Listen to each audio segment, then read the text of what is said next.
What's going on, beautiful royal family? Welcome back to the Nigga Wake Up Call. I'm your brother Mike Malice, and it has been a minute since we've actually done a Nigga Wake Up Call, and perfect timing. Perfect timing. Let's just go ahead and jump right in. Now, remember yesterday I came to you guys. I said I wanted to come in front of you and discuss about the Carlee Russell Distraction, right? And so many of you verified what I did say, what the distraction was about back on July 11th, 2023, that archaeologists excavated over 80 dead bodies, children and adults, of young Native American children and Native American adults. And what I said yesterday was what? They buried this so that our people would not start asking questions. So now I need every person under the sound of my voice, and especially the so-called Negro, the tribe of Judah. I need y'all to seriously listen to the question that I'm getting ready to ask you, okay? Because every black person needs to ask themselves this question. Why was it so important for America's journalism, their media, why was it so important for them to bury that story and distract black Americans with that Carlee Russell distraction? So ask yourself this question. Why did they take the focus off of everything and made black people look this way when there was something going on over here? Why did they do that? Now, family, without any further ado, I want to show you a video. I'm not going to say anything about the video. I just want to see if y'all pick up on what's going on with this video. Without any further ado, family, take a look at this.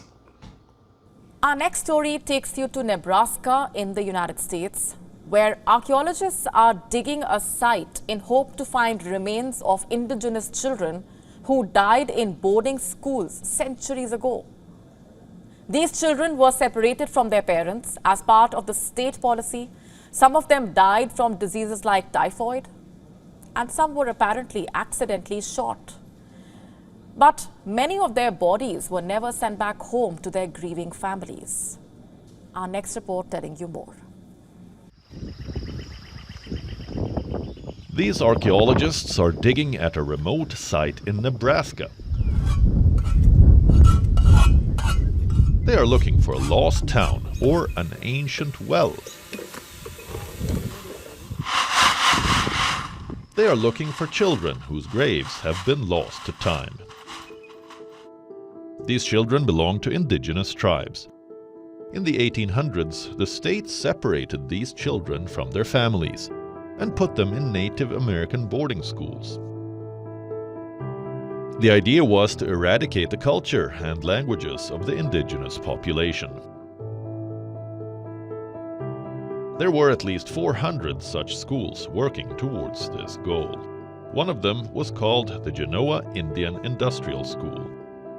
It opened in the year 1884, some 145 kilometers from Omaha. At its height, the school was home to around 600 children. They were from over 40 different tribes. Several of these students died, some to diseases and some to strange circumstances. Reports say at least one student died due to so-called accidental shooting. Were their bodies ever returned home to their families? Some were. The others weren't as lucky. They were buried on the school grounds, somewhere here. This boarding school closed in 1931. Its buildings were demolished in the decades that followed, and the graves of the children were lost to time.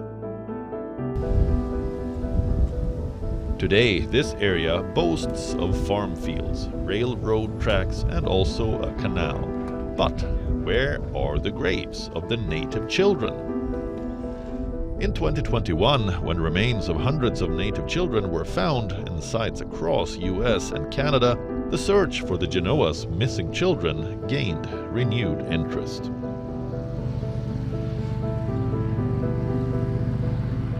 We're digging the dirt in a process called shovel skimming, where we just kind of push off and scrape away really thin layers of soil at very precise amounts, and we're using 1/4 inch hardware mesh to screen that dirt and attempt to identify any artifacts, any cultural material like pottery, glass, metal, things like that.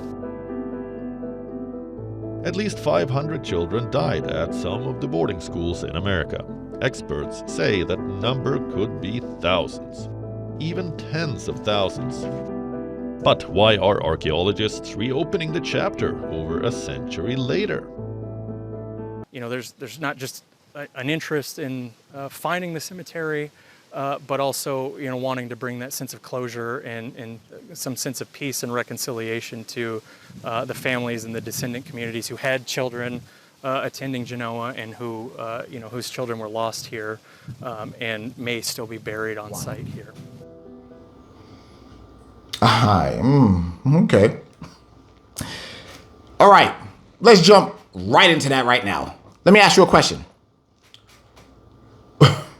Why is the excavation of indigenous people in America making world news? World news. Why are other countries reporting on this and America buried it? You have to ask yourself that question.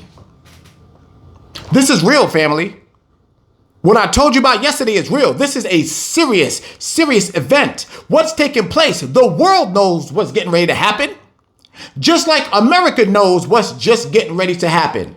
And to use the term, which was the perfect term that Queen Carlee used yesterday, she said it was a media blitz over the story of the archaeologists in Genoa, Nebraska, that raised up all of those dead bodies that they buried.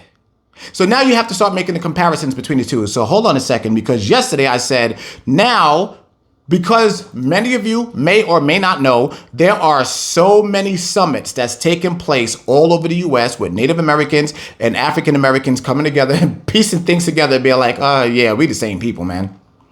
We're the same people. There's no denying it anymore. It's like, yeah, we can't deny this anymore. So, what I'm going to do here, I'm going to read a little something. And let's see, quite frankly, if any of this happens to make sense. So, of course, we already know, many of us know, about all of the towns that Esau, the Caucasian, the so-called white man, that they destroyed and put lakes over, and they built towns on top of towns. Did y'all not hear what that journalist said? In Genoa, Nebraska, they covered up another town. And that town just happened to be a Native American tribal town. Just like they do niggas. Now I'm going to read this here to you. Watch this. 1.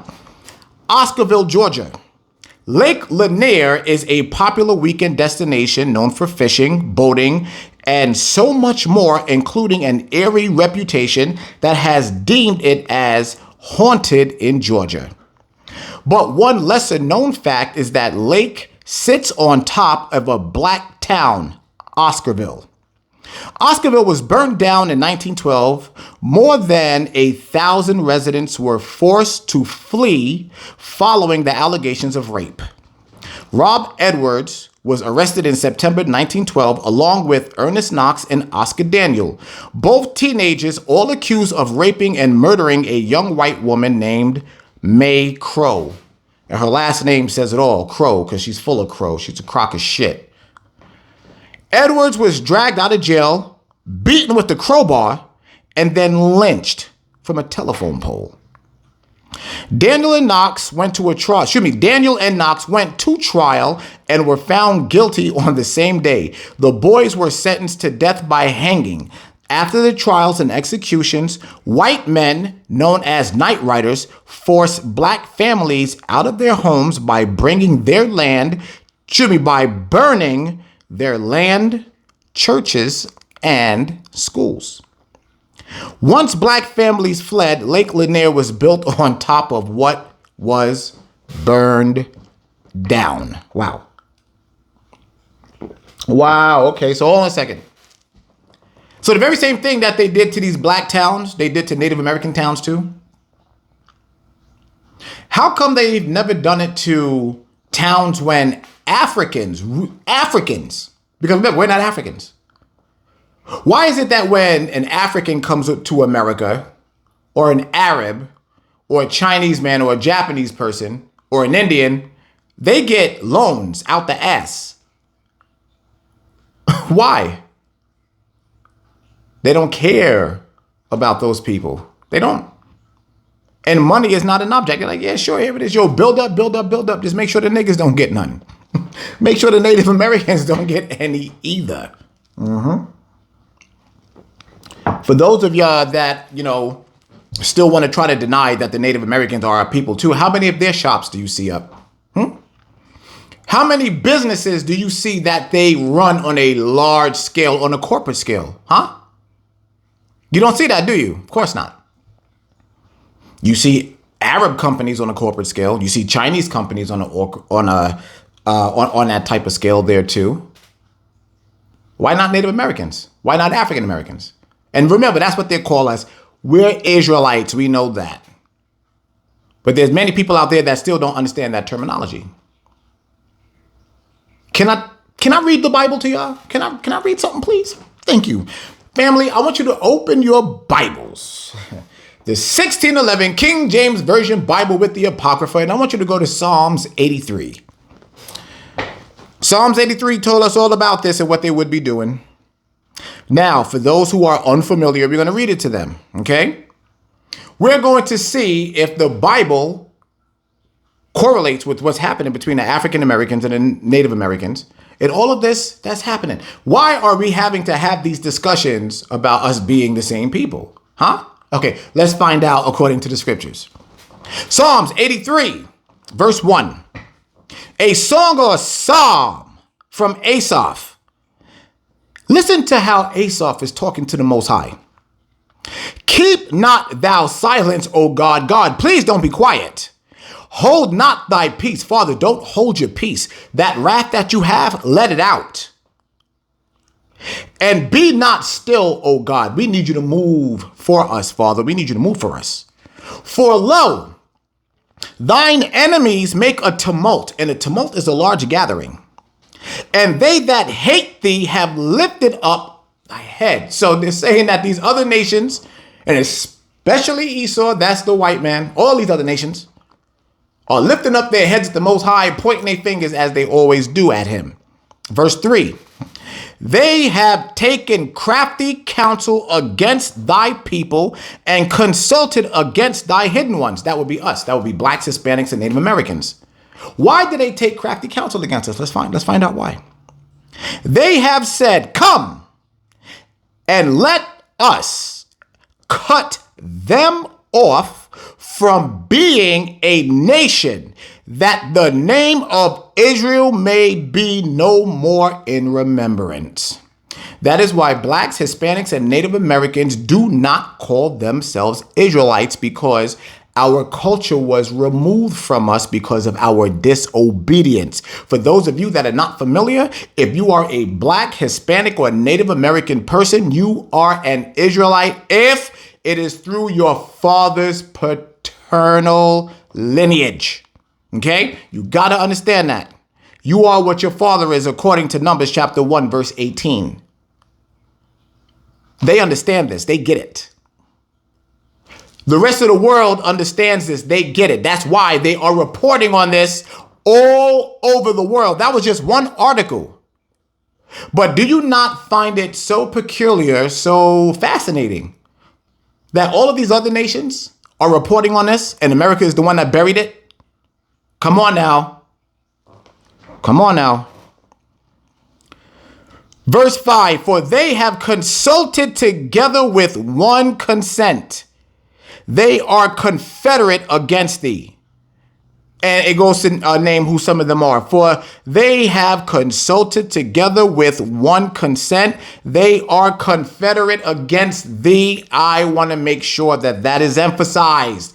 All of these other nations have come together. They know what's going on. That's why other nations are reporting on this. Do you understand? These other nations, and especially America just told on themselves they are petrified of what's getting ready to happen. They're like, oh, here we go. Now the natives know. And now these niggas know too. And now the Hispanics are waking up. And oh God, we're surrounded because now here we have the people in Canada. We have all these niggas in Canada. We have Native Americans in Canada. We have all of these people. And now we have them coming from South America and all these places when the Most High God of Israel said, I will bring my people out. That's exactly what he meant. And that's what he is doing right now. Y'all better wake up. I'm telling you, y'all better wake up. There's no more games to be played. None. Our people are coming back together. Y'all better make sure that this Carlee Russell Distraction crap, that you get rid of that. Take that out your mind. But notice and see again just how they do black people. That's how they said, oh, just put up that some fucking black girl is missing or whatever. And then that's where all their attention is going to go to. They don't know any better. But guess what? Guess what, white boys? Yeah, nah, that's over. That's over. The smartest people, the most intelligent people on earth have reshifted their focus. And now our focus is on you. And guess what? Our Father told us to keep our focus on you. We are beginning to see all the signs, all of them. But the main one, the most important one, is the coming together of our people again. That is the ultimate warning sign that Yahushua and the chariots are on their way. Family, y'all better get ready. Get ready. And give praises to the Most High God. Family, I love you. I love y'all. And I will see you tonight.